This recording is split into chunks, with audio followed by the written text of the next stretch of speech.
ఇన్ని మంచి కార్యక్రమాలు చేస్తా ఉంటే మరి అందరూ ఆనందంగా ఉంటారు, కానీ అలీబాబా 40 దొంగల మటుకి హ్యాపీగా ఉంటారు.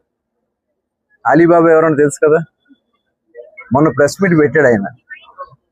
ప్రెస్ మీట్ అంటే విషయం మీద మాట్లాడాలి, సుదీర్ఘ ప్రెస్ మీట్ దాన్ని ఏమంటారు మరి నాకు తెలియదు, కానీ సుదీర్ఘ ప్రెస్ మీట్ 3 గంటలు, రికార్డు స్థాయిలో 3 గంటల సేపు ప్రెస్ మీట్ అని చెప్పి జగన్మోహన్ రెడ్డి గారు తనకి కావాల్సినటువంటి 4 ఛానల్స్ పెట్టుకుని కనీసం ప్రశ్నలు వేసే పరిస్థితి కూడా లేకుండా అక్కడ చేసినటువంటి విధానం ఇవాళ చాలా, అలాంటి వ్యక్తి ఈ రాష్ట్రాన్ని 5 సంవత్సరాలు భ్రష్టు పట్టించినటువంటి వ్యక్తి అని చెప్పి ప్రజలందరూ కూడా అనుకుంటున్నటువంటి పరిస్థితి ఉంది.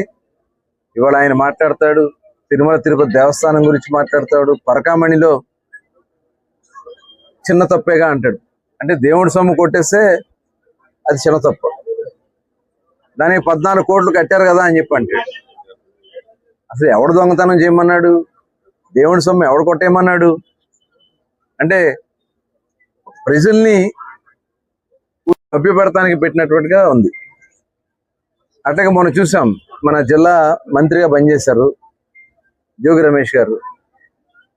ఆయన ఒక పత్తిలాగా కౌరులు చెప్తా ఉన్నాడు జగన్మోహన్ రెడ్డి. ఆయనకి ఏం సంబంధం లేదా. మొత్తం ఇవాళ వాస్తవ విషయాలు, లిక్కర్ స్కామ్ లో సిట్ చేసిన తర్వాత మొత్తం వాస్తవ విషయాలన్నీ బయటకు వస్తున్నాయి.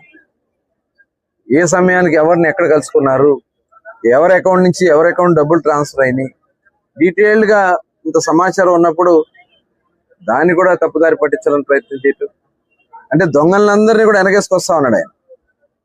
కాబట్టి దీన్ని ఇలాంటి ఒక పనికిరాని